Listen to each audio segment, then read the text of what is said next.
Hidup kita hormati dengan muamalah yang baik. Mati kita, wafat kita hormati dengan kita mandikan, kita sholati. Setelah mati kita hormati dengan tahlil. Ada 3 hari, 7 hari, 40 dino. Itu budaya Hindu-Hindundi. Hindu mana yang punya budaya tahlil 3740? Di Bali itu tempatnya orang Hindu. Yang ketika kemudian dakwah Wali Songo berhasil, mereka terdesak menuju kembali. Sampai sekarang masih hidup dengan adat istiadat Hindu yang sangat kental. Tapi tidak pernah ada 3740 hari. Lho apa kowe ora ndelok dulu? Jangan asal apa? Karena semua ada tuntunannya, ada contohnya. Shallu ala Nabi. Shallu ala Nabi. Untuk khususnya para generasi muda, jangan mudah ikut ke sana, jangan mudah ikut ke sini. Anda punya guru, Anda punya tongkat untuk membuat Anda insya Allah tidak bingung. Jangan jadi kayak Ayu Ting Ting, kemana, di mana, kemana. Melu pengajian kono, melu pengajian gini, kemana, di mana, kemana. Assalamualaikum warahmatullahi wabarakatuh. Ala kulli niyatin sholihah wa ala ma nawau bihi salafuna sholihun. Ajarahumullah al-Fatihah. A'udzu billahi minasyaitonir rajim. Bismillahirrahmanirrahim. Siratal ladzina an'amta 'alaihim ghairil maghdubi 'alaihim. Alhamdulillah. Alhamdulillahi rabbil alamin wa kafa, thumma salatu wassalamu ala sayyidina wa maulana Muhammadinil Mustafa wa ala alihi wa sahbihi ahli sidqi wal wafa, amma ba'du. Para habaib, para kiai, para alim ulama, para sesepuh yang senantiasa saya hormati, wabil khusus Ahin Karim Al-Habib Syekh bin Abdul Qadir As-Segaf yang datang dari jauh meskipun masa PPKM, penurunan pendapatan kiai dan mubalek. Ini masa PPKM, apalagi di level 4 kemarin pedes banget. Alhamdulillah sekarang sudah level 1. Alhamdulillah. Malam hari ini saya kelupaan Habib Alwi Al-Jufri yang saya cintai sebelah kanan saya ini, yang awal saya. Ini sahibul balad min baladina khosoh amin buldan muslimina amah. Keluarga besar almarhum birahmatil hayyil qayyum Al-Habib Muhammad bin Idrus Al-Mutahhar, Habib Farid wa auladuh, Habib Muhammad, Abu Bakar wa Husain, dan semuanya anak-anak rohaninya juga, para santri-santrinya yang saya cintai. Para hadirin wal hadirat yang dimuliakan Allah Subhanahu wa taala, alhamdulillah malam hari ini Allah memberikan bagi kita kesehatan. Mudah-mudahan panjang umur, selamat, karena ini masa pandemi. Makanya banyak yang dipandemi. Mudah-mudahan sampai kita termasuk yang sehat-sehat, panjang umur. Dan yang dipendem mudah-mudahan kelebu golongan yang syahid-syahid. Amin Allahumma. Amin Allahumma. Amin Allahumma. Nah, para hadirin sekalian yang dimuliakan Allah Subhanahu wa taala, kenapa di kalangan para habaib, di kalangan para kiai-kiai kok ono hol barang iku ono? Saya jawabnya mudah lah, karena di kalangan mereka tidak ada yang bisa diholi. Makanya mereka tidak doyan sama apa? Kamar sebelah itu tidak ada yang bisa diholi. Masa mau ngoholi ipin-ipin ora mungkin. Hal ini tidak lain tidak bukan juga mengikuti perjalanan Rasul sallallahu alaihi wasallam. Diceritakan sejak wafatnya Sayyidina Hamzah bin Abdul Muthalib, paman Rasul sallallahu alaihi wasallam, yang wafat sebagai Sayyidus Syuhada di perang Uhud. Pada hari wafatnya Sayyidina Hamzah, Rasul keluar dari rumah beliau menuju ke Gunung Uhud untuk berziarah kepada Sayyidina Hamzah. Itu kalau diikuti sampai lebih dari 2 kali pada setiap pas tanggal wafatnya. Memang tidak ada perintah, ayo kau holi, nggak ada. Tapi juga nggak ada larangan, jangan diholi, nggak ada. Ini kalau orang sekarang kan sering mana dalilnya dengkulmu. Ya ini dalilnya. Sebab ma'atakumur rasul fahuduh wa manahakum anhu fantahu. Apa yang dikerjakan oleh Rasul sallallahu alaihi wasallam pakai dan kerjakan, dan apa yang beliau larang tinggalkan. Amin Allahumma. Amin Allahumma. Tidak ada perintah, juga tidak ada larangan untuk kita menghauli demi menghormati orang-orang yang kita cintai. Ketika Rasul beberapa kali berziarah kepada Sayyidina Hamzah, keluar dari rumah, kemudian ke Gunung Uhud, berziarah kepada Sayyidina Hamzah. Di sana ada makamnya Sayyidina Hamzah bin Abdul Muttalib, Sayyidus Syuhada. Kalau sekarang, nanti kalau sampean ziarah ke sana, saya ngamin sidik, berarti saya kurang mangkat akeh. Nanti kalau sampean ziarah ke sana, sana itu mana? Kendal itu. Di dalam pagar itu ada makam Sayyidina Hamzah dan ada makam beberapa sahabat syuhada Uhud yang lain.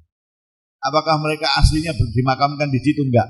Aslinya di atas gunung. Tetapi karena setiap beberapa saat itu terkena erosi tanah, kemudian kelihatan jenazahnya ini, tanahnya longsor, kelihatan jenazahnya utuh. Sampai jenggot-jenggotnya ya utuh. Ini jenggotnya para syuhada ini rapi, kalau jenggotnya wong saiki. Dawa klewer-klewer ini. Guduk udah karuan. Wis jenggote yakna, kelakuane yakna. Hahaha. Itu salah pikiran. Makanya kita ini hari-hari begini harus hati-hati. Ada MTA, masalah tambah akeh ono. Ada salah pikiran ono. Kita ingin mengikut ajaran dari para habaib kita, para kiai-kiai kita. Amin Allahumma. Amin Allahumma. Amin Allahumma. Lah para syuhada Uhud yang wafat dan kemudian kalau terkena erosi itu kena longsor tanahnya, kelihatan jenazahnya utuh semuanya. Yang dadanya kena tusuk tombak ya kelihatan dadanya kena tusuk tombak, darahnya masih seger. Nanti ditutup lagi, berapa tahun terjadi demikian lagi, tutup lagi, dan daripada buka tutup dipindah di sampingnya panglimanya perang Uhud Sayyidina Hamzah bin Abdul Muttalib, paman Nabi Shallallahu Alaihi Wasallam. Akhirnya di komplek makam itu ada Sayyidina Hamzah dan di sebelah sananya ada para syuhada Uhud yang lain, pindahan dari atas gunung. Nah, Nabi ketika di situ hanya Sayyidina Hamzah keluar dari rumahnya. Mungkin ada yang bertanya, lah di mana rumahnya Nabi? Yang terakhir yang beliau singgahi sampai hari wafatnya adalah yang sekarang menjadi Al-Hujrah Asy-Syarifah, kamar yang mulia yang kalau sampean ke sana, sampean berziarah di makamnya Nabi, itu rumah beliau. Rumah beliau bersama dengan Sayyidah Aisyah radhiyallahu taala anha. Yang di situ Nabi menghembuskan nafas yang terakhir dan dimakamkan di tempat itu juga. Ini khususiyah Nabi. Nabi itu dikatakan al-anbiya dufinu haitsu qubidu. Para nabi dimakamkan di tempat di mana nyawanya diambil oleh Allah Subhanahu wa taala. Enggak kayak sampean. Sampean jadi orang hebat di Jakarta, meninggal di Jakarta, naikkan pesawat ke Ayani. Ayani bawa mobil ke masjid, masjid bawa ke rumah, rumah bawa ke kuburan, piknik. Wis mati kok isik isik piknik kayak gitu. Mungkin hidupnya kurang kurang piknik, jadi matinya piknik, qadaan. Al-anbiya dufinu haitsu qubidu. Semua nabi dimakamkan di tempat di mana nyawanya diambil oleh Allah Subhanahu wa taala. Jadi kalau nanti satu saat sampai berziarah ada nabi kok makamnya di dalam gua, ya insya Allah matinya di situ. Itu nabi nggak pakai diotong-otong. Anda bisa bayangkan kayak apa kalau nabi ini meninggalnya di sini, dimakamkan di tempat yang jauh, terus gendong itu kayak apa akeh. Sedang seorang kiai aja yang gendong rebutan kayak begitu. Saya punya teman itu rebutan, baru sebentar sudah direbut sampai dia marah. Sabar, sesuk kan ono meneh.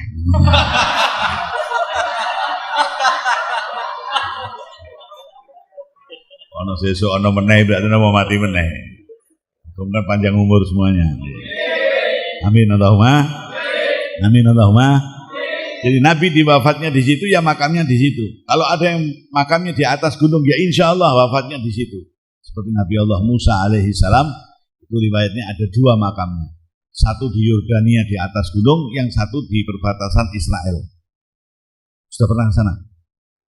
Lah kowe sing tau lu nganti to urung apa. Itu apa? Di Jericho maju sedikit itu ada makamnya Nabi Allah Musa alaihi salam. Di situ Lah yang benar yang mana? Wallahu a'lam. Kalau niat berziarah kepada Nabi Allah, insya Allah diijabah oleh Allah Subhanahu. Makam Nabi Allah Ayub ada di Baghdad, ada juga yang di apa? Syria. Yang di Syria di tengah padang pasir. Saya berziarah itu masya Allah. Babutnya itu debu-debu segini. Orang yang ngantarkan Nabi Ayub. Maka enggak ada yang ziarah Nabi Ayub, Nabi Yusuf enggak ada yang ziarah.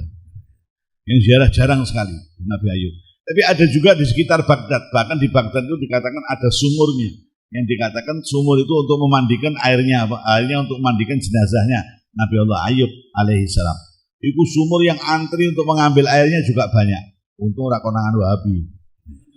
Konangan Wahabi diuruk mesti.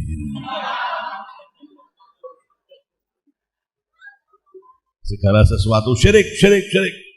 Berziarah ke makam syirik karena tidak boleh minta kepada makam. Sing njaluk mbek makam iso apa dul. Dari mulai kecil kita enggak pernah diajari minta kepada selain Allah Subhanahu. Adapun berziarah ke makam kita untuk berdoa mutabarrikan wa mutawassilan. Gini nggih. Nah, oleh karena itu usah manut aliran-aliran sing ngono-ngono. Anda sudah berada di tempat yang tepat insyaallah dan jangan menggok kanan, menggok noleh kanan, noleh kiwa, lempeng mawon insyaallah tekan. Amin Allahumma. Amin Allahumma. Amin Allahumma. Hasbunallah.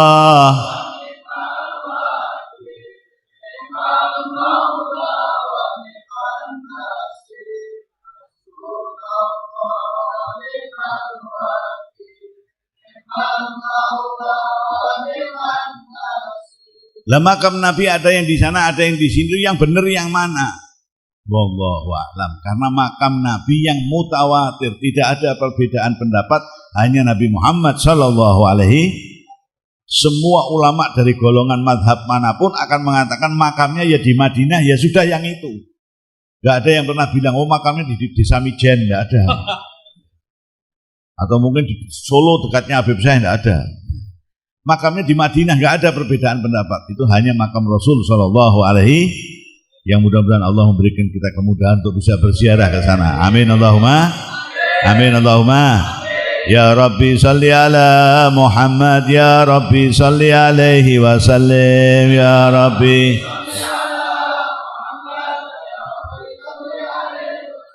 Ya Rabbi salli ala Muhammad. Ya Rabbi ballighna nazuruh. Ya Rabbi. Ya Rabbi salli ala Muhammad. Ya Rabbi ballighna nazuruh. Ya Rabbi. Ya Rabbi salli ala Muhammad. Ya Rabbi ballighna nazuruh. Ya Rabbi.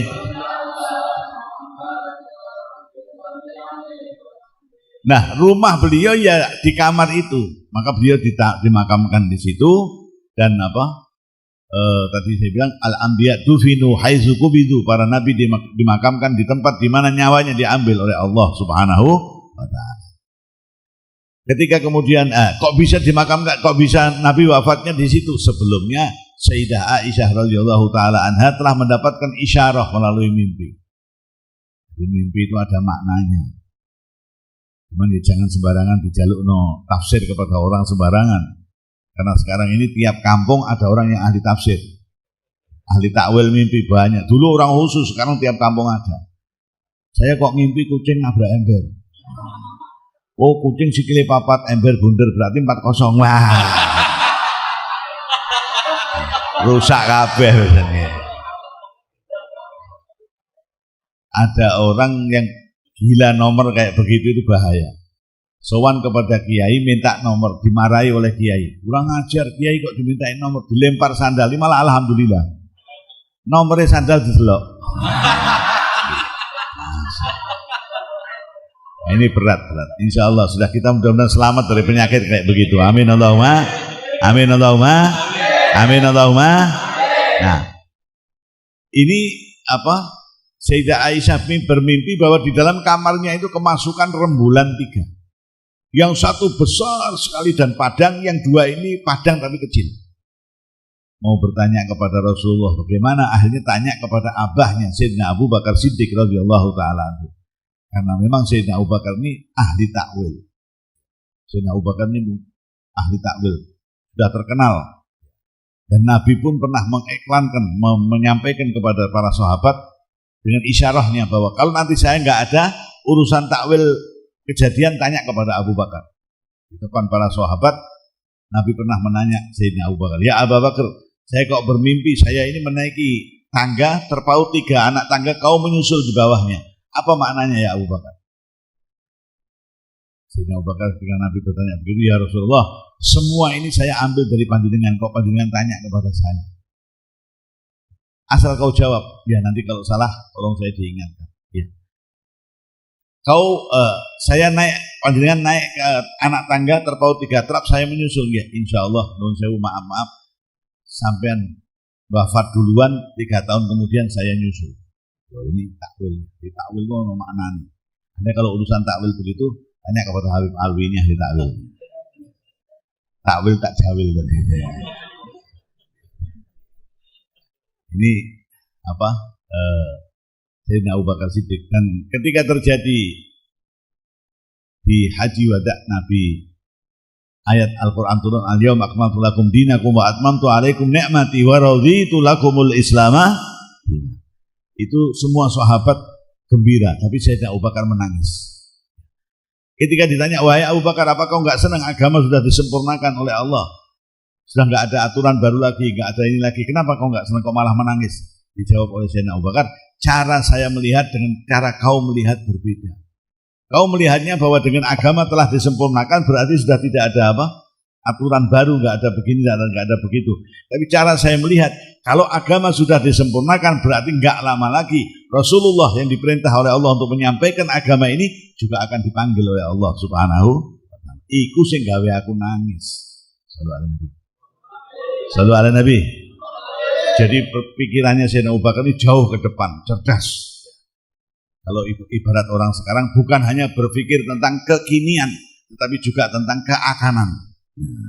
Ini perlu. Karena orang banyak yang hanya berpikir tentang apa? Tidak berpikir tentang, nah ayo para santri harus bisa ya berpikir tentang kekinian dan juga tentang, sehingga insya Allah semua hal bisa kita prediksi. Amin Allahumma. Amin Allahumma. Shalli wa sallim.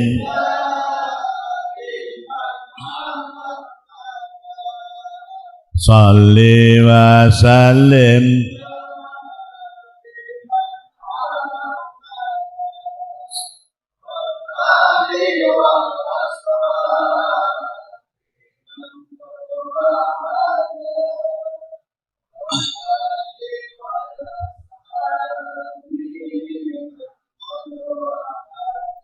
Tidak dijawab oleh ketika Siti Aisyah bertanya kepada abahnya Sayyidina Abu Bakar, kata abahnya, baik nak mimpimu, tapi nanti nggak saya jawab sekarang. Nggak lama kemudian Rasul wafat. Sallallahu alaihi wasallam. Dan tadi hukumnya al-anbiya dufinu haitsu qubidu, para nabi dimakamkan di tempat di mana nyawanya diambil oleh Allah. Maka putusannya semua sepakat nabi dimakamkan di kamar itu. Sayyidina Abu Bakar nggak lama lalu panggil anaknya, mimpimu tembus. Tembus ini cara kowe yo entuk nomere. Mimpimu apa? Sekarang rembulan yang paling besar dan yang paling terang telah berada di dalam kamarmu. Sallallahu alaihi Nabi. Sallallahu alaihi Nabi. Lalu Siti Aisyah bertanya, bah lah yang dua siapa? Nanti akan ada, kau akan tahu. Ya Allah, mudah-mudahan siapa yang nggak kepingin dimakamkan di samping Rasul Sallallahu alaihi. Dan masih ada 2 lagi rembulannya yang belum. Gak lama kemudian 3-2 tahun atau beberapa tahun kemudian Sayyidina Abu Bakar wafat, dimakamkan di situ, tinggal 1 rembulannya yang belum masuk ke kamarnya Siti Aisyah. Sayyidina Umar Ibn Khattab radhiyallahu taala anhu wafat, dimakamkan di situ dan lengkap sudah rembulan 3 yang diimpikan oleh Sayyidah Aisyah, yang 1 besar terang sudah berada di dalam kamarnya. Anta syamsun, anta nurun. Ini apa? Lambangnya. Sudah berada di situ. Sayyidina Abu Bakar sudah rembulan yang kecil 2 terang ya di situ, rembulan yang besar dan terang juga di situ. Ketika Sayyidina Umar Ibn Khattab dimakamkan di situ, Siti Aisyah sudah, wah kalau begitu saya sudah nggak bisa. Tadinya masih berharap mudah-mudahan saya bisa dimakamkan di situ. Tapi Siti Aisyah berziarah. Siti Aisyah berziarah, setiap saat berziarah ke makamnya Rasul. Dari rumah dengan pakai pakaian yang tertutup artinya pakaiannya wanita muslimah yang betul-betul ummul mukminin, enggak tertutupnya orang sekarang. Ini tertutup, ini sorry terbuka. Ono. Ada itu. Ono banyak. Pakai jilbab kenceng, jilbabnya tertutup, masya Allah. Tapi celananya ngapret, ya pada wae. Anggo celananya apa? Ya pada mawon. Ya. Karena orang perempuan nggak boleh pakai pakaian yang ketat seperti itu, nggak boleh. Nah, Siti Aisyah dari rumah pakai pakaian yang tertutup, berhijab betul. Ketika masuk ke dalam rumah beliau di makamnya Rasul itu, kemudian copot-copot hijabnya, dicopot, dicentelkan begitu. Beliau seperti biasa kalau di rumah. Demikian seterusnya. Ketika Sayyidina Abu Bakar dimakamkan di situ juga demikian. Baru ketika Umar ibn Khattab radhiyallahu taala anhu dimakamkan di situ, Siti Aisyah dari rumah tertutup masuk ke kamar itu masih dalam keadaan tertutup. Enggak buka apa? Kudung atau kerudungnya enggak dibuka. Baru pendereknya, pengikutnya tanya, kok beda?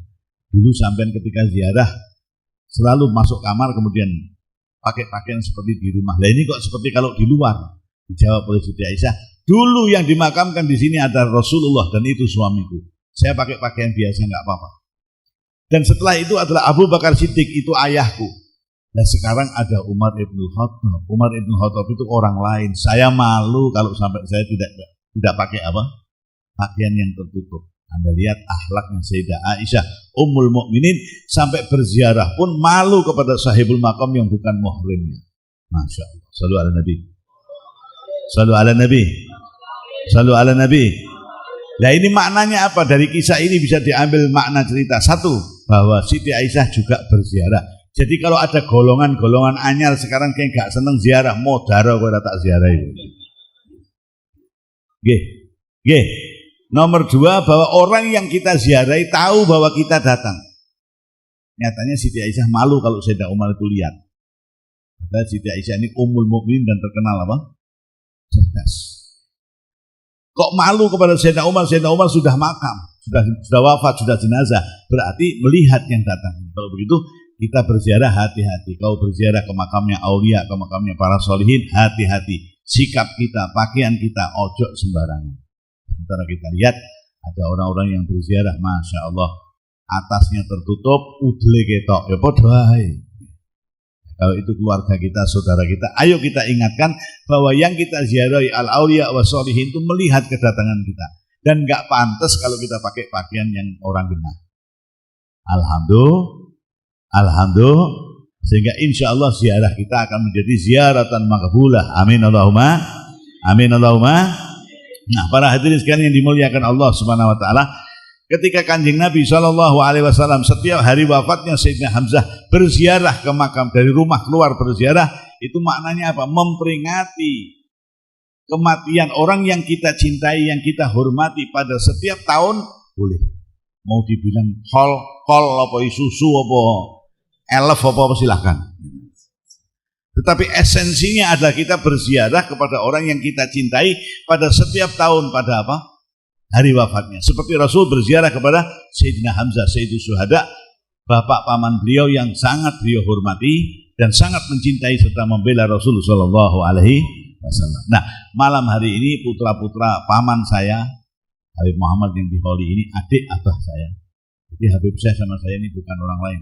Habib saya ini ponakane tanggane bapake koncone mbae mbahku. Bukan orang lain ya. Makanya saya ini dekat sama Habib saya. Termasuk kopi tadi yang ngambilkan juga Habib saya. Tapi yang minum kemudian ya beliau. Nah, kalau keluarga paman saya Al-Habib Muhammad bin Idrus Al-Mutahhar, malam hari ini anak-anaknya Habib Farid dan cucu-cucunya Habib Muhammad, Habib Abu Bakar, Habib Abdurrahman enggak ada ya. Hadramut Habib Abdurrahman, Habib Husin meramaikan dengan mengadakan haul untuk kirim doa. Boleh-boleh saja. Tidak ada larangan dan tidak ada perintah, tapi boleh-boleh saja. Alhamdulillah. Dan itu adalah hal yang baik. Kenapa? Karena ini bentuk penghormatan, kecintaan kepada orang tua. Yang di dalam Al-Quran dikatakan, Anishkurli wali walidaika, kau bersyukurlah kepadaku dan bersyukurlah kepada kedua orang tuamu. Kita tidak mengenal istilah penghormatan terakhir, nggak ada dalam kamus kita, nggak ada. Kita akan memberikan penghormatan terakhir kepada almarhum, nggak ada. Penghormatan terakhir itu berarti ketika itu dihormati bariku ya bar. Enggak. Kita memberi dalam kamus kita yang kita kenal dan diajarkan oleh guru-guru kita, seseorang muslim kita hidup kita hormati, mati ya kita hormati, setelah mati ya tetap kita apa? Hormati. Jadi penghormatan seterusnya, nggak ada penghormatan apa? Nggak ada. Hidup kita hormati dengan muamalah yang baik. Mati kita, wafat kita hormati dengan kita mandikan, kita sholati. Setelah mati kita hormati dengan tahlil, ada 3 hari, 7 hari, 40 dino. Itu budaya Hindu-Hindundi. Hindu mana yang punya budaya tahlil 3, 7, 40? Di Bali itu tempatnya orang Hindu. Yang ketika kemudian dakwah Wali Songo berhasil, mereka terdesak menuju kembali. Sampai sekarang masih hidup dengan adat istiadat Hindu yang sangat kental. Tapi tidak pernah ada 3, 7, 40 hari. Lho apa kowe ora ndelok dulu. Jangan asal apa? Karena semua ada tuntunannya, ada contohnya. Shallu ala Nabi. Shallu ala Nabi. Untuk khususnya para generasi muda, jangan mudah ikut ke sana, jangan mudah ikut ke sini. Anda punya guru, Anda punya tongkat untuk membuat Anda insya Allah tidak bingung. Jangan jadi kayak Ayu Ting Ting, kemana, di mana, kemana. Melu pengajian kono, melu pengajian gini, kemana, di mana, kemana. Susah, ya nah. Nah, jadi yang punya prinsip, punya apa? Kanjeng Nabi dawuh, la yakum minkum imma'ah. Kau jangan menjadi generasi sing elon-elon. Angin rene melok rene, angin rene melok, jangan. Tapi jadilah orang-orang yang arsyiduhu wansahulahum. Kalau orang lagi ke sini dan jalannya enggak benar, kau berdiri untuk memberikan nasihat. Kau berdiri untuk memberikan arahan, bimbingan. Kalau orang jalannya benar, dorong yang benar itu supaya jadi baik. Lah kita enggak melihat yang sesat ya monggo, yang jalannya ranggenah ya monggo. Melihat yang baik malah diireni, banyak sekarang. Melihat yang baik malah diireni, disebarkan kabar-kabar yang enggak baik, dibully dan begini dan begitu. Masya Allah. Alhamdulillah. Ya maju umat ini kalau kita semua kayak begitu. Sangat maju. Kalau ada yang baik tidak kita dukung, tidak kita berikan motivasi, tidak kita dukung, justru malah diblek-bleki sisan. Yo alhamdulillah. Berbahagialah umat ini punya orang-orang kayak sampean. Nah, oleh karena itu, ayo yang tidak baik kita beri arahan, bimbingan untuk jadi baik. Yang sudah baik kita dukung supaya maju. Alhamdulillah. Gak bisa dengan uang kita, dengan doa kita, dengan ucapan kita, dengan ngomong sing enak, ojo ngomong sing marakno sesek no ati. Insya Allah semuanya maju dan baik. Amin Allahumma. Amin Allahumma. Amin Allahumma. Hasbunallah.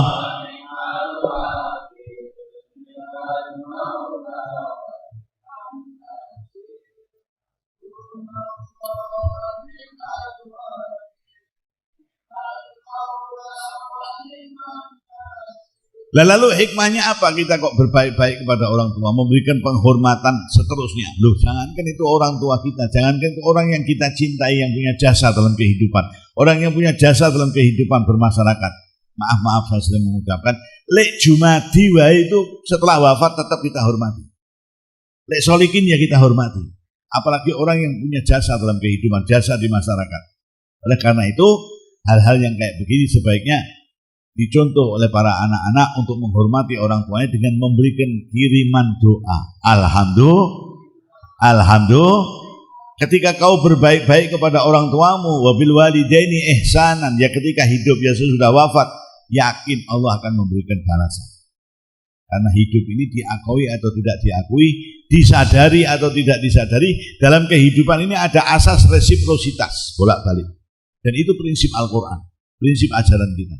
Udhkuruni azkurkum. Ingatlah kau kepadaku, kau akan kuingat. Loh, ingat dulu baru akan diingat. Ada timbal balik. Kalau kau ingatmu kepadaku banyak, ingatmu kepadamu juga banyak. Kalau ingatmu kepadaku sedikit, ingatmu kepadamu juga sedikit. Nah, kalau kau tidak ingat sama sekali kepadaku, ya saya tidak akan ingat sama sekali kepadamu. Alhamdulillah. Na'udzubillahi. Nah, ada timbal balik. Kalau kau ketika mendengar panggilan Allah, kau memperhatikan dengan seksama, kau menghormati panggilan Allah, nanti ketika kau memanggil Allah, kau juga akan dihormati dan diijabah panggilanmu oleh Allah. Dengar adzan, Allahu Akbar, itu panggilan Allah. Kok enggak alhamdulillah ora malah ya Allah ya men kok wis adzan. Iku nah bayakna. Nah bayakna. Nah begini kok minta kalau doa diijabah oleh Gusti Allah, pentol kowe. Wong kau mendengar panggilan Allah enggak kau hargai, kok kau memanggil Allah minta dihargai, ya berat dul. Nggih. Nggih. Ada timbal. Kalau kau terhadap panggilan Allah, kau hargai, kau hormati, insya Allah kau ketika memanggil Allah, panggilanmu akan sangat diperhatikan oleh Allah Subhanahu. Makanya insya Allah nggak ada doa yang tidak diijabah oleh Gusti Allah. Tidak ada doa yang tidak didengar oleh Allah Subhanahu Wa Taala. Tapi kalau lama doa kita diijabah, introspeksi, jangan-jangan ketika saya dipanggil oleh Allah, saya tidak segera memenuhi panggilan Allah. Adzan duhur di Paidu. Loh, yang enggak di Paidu kok cuman adzan maghrib di bulan Ramadan. Orang pernah di Paidu. Anda pernah dengar ada orang adzan maghrib di bulan Ramadan di Paidu? Ya Allah, ya amene kok wis adzan ada? Ora ono balang piring we. Itu yang di Paidu kok adzan duhur, adzan asar, adzan apa? Yang lain-lainnya bukan di bulan Ramadan. Nah, para hadirin sekalian yang dimuliakan Allah Subhanahu wa taala, dalam bagian yang lain yang menggambarkan asas resiprositas di dalam Al-Quran, asas timbal balik dalam Al-Quran, aufu bi ahdi, ufi bi ahdikum, penuhi janjimu kepadaku, akan aku penuhi janjiku kepadamu. Timbal balik. Nah, oleh karena itu, kalau orang yang berbakti dan berbaik-baik menghormati orang tuanya, yakin kepada asas resiprositas ini. Kau kepada orang tuamu baik, nanti anak-anakmu kepadamu akan juga baik. Kau kepada orang tuamu tidak baik, yakin bahwa nanti anakmu juga akan enggak baik kepadamu. Na'udzubillahi. Dalam satu pengajian di satu daerah, saya pernah menemui satu kejadian yang ajib. Orang bersalaman, pun satu mengenalkan kepada saya, Bib, ini orang kaya ini, Bib, Masya Allah. Ini sekarang tidurnya di masjid, di kuburan. Loh kenapa? Apa dia riadoh? Enggak, diusir sama anaknya. La haula wala quwwata illa billah. Jadi bocah ya aneh. Wong bapaknya kok sampai dia apa? Diusir. Rasanya di sini sudah panas, kepingin mengingatkan anaknya itu. Tapi waktu sudah malam, nanti lain kali kalau saya pengajian lagi mungkin masih bisa saya ingatkan. Kira-kira berapa minggu kemudian saya berpengajian di desa sebelahnya. Saya cerita, wah di desa sebelah itu ono wong Masya Allah mesake. Katanya orang kaya sekarang tidurnya di kuburan, di masjid, di apa? Di musola-musola kok. Lah kenapa apa enggak punya anak? Punya, diusir dia oleh anaknya. Gimana orangnya? Orangnya begini. Oh, ya pas. Dulu dia juga pernah ngusir orang tuanya. Sekarang dia diusir oleh apa? Anaknya. Ya pas, cucuk. Siapa menanam pasti akan apa? Sapa nandur bakal apa? Kalau tanduramu nah ya bakal ngunduhmu. Ane tanduramu ya nah ya ngunduhmu. Nah, karena itu tinggal kita menanamnya bagaimana. Kalau kau menanam jagung, ya jangan berharap panennya durian. Lah wong kowe nandur jagung kok njaluk panennya apa? Ya Allah, mumpung panen durian. Ya Allah, panen durian malaikat. Nandurmu apa? Jagung. Lah kok njaluk panen durian keplak. Nek nandurmu jagung, panennya ya apa? Kalau nandurmu durian ya nanti panen. Orang akan diberi oleh Allah sesuai dengan apa-apa yang dia tanam. Insya Allah. Nah, kalau kita menanamkan kebaikan kepada orang tua kita, kepada guru kita, kepada orang-orang di sekitar kita, maka yang akan kita panen juga adalah kebaikan. Alhamdulillah. Maka dalam Al-Quran dikatakan, wahal jazaul ihsan illal ihsan. Balasan kebaikan adalah pasti kebaikan juga. Amin Allahumma. Amin Allahumma. Maka mudah-mudahan anak cucu Habib Muhammad bin Idris Al-Mutahhar yang malam hari ini mengundang panjenengan semuanya untuk kirim doa, menyampaikan doa untuk almarhum, mudah-mudahan dibalas kebaikan pula oleh Allah Subhanahu wa taala, dan anak-anaknya, cucu-cucunya dijadikan anak-anak dan cucu yang berbakti kepada orang tua, berbakti kepada Rasul dan kepada Allah Subhanahu wa taala. Saya kira itu yang bisa saya sampaikan. Ini masih masa PPKM. Nggak boleh malam-malam. Saya dari TVCI Habib Muhammad Bib, jangan malam-malam. Di sini sebelum maghrib sudah dimulai. Jadi saya berangkat habis asar sampai sini baru tadi. Karena jauh kong. Ini jauh, kong ini jauh. Di peta nggak ada. Saya cari GPS nggak ada. Akhirnya saya menggunakan GPS, gunakan penduduk setempat. Aku takon. Saya tanya orang sini tadi, beloknya mana? Beloknya sini mesti pas. GPS itu mesti pas. Gunakan penduduk apa? Mesti pas.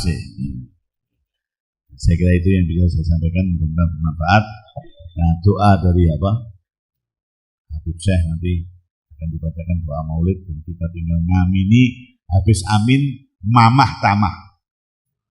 Bukan ramah tamah, mamah tamah. Mamah. Saya kira itu benar-benar bermanfaat. Dan sedikit saya simpulkan sedikit. Maknanya apa bagi yang hadir ini? Maknanya ayo kita kepada orang tua kita juga demikian. Amin Allahumma. Amin Allahumma. Amin Allahumma. Allahumma hdina fiman hadait wa afina fiman afait wa tawallana fiman tawallait wa barik lana fima a'tait wa qina bi rahmatika syarra ma qadait wa hasbunallahu wa ni'mal wakil ni'mal maula wa ni'man nasir wa la haula wa la quwwata illa billahil aliyil azim wa sallallahu ala sayyidina maulana Muhammadin wa alihi wa sahbihi wa baraka wa salam walhamdulillahi rabbil alamin wallahul muwaffiq ila aqwamit thariq. Wassalamu alaikum warahmatullahi wabarakatuh.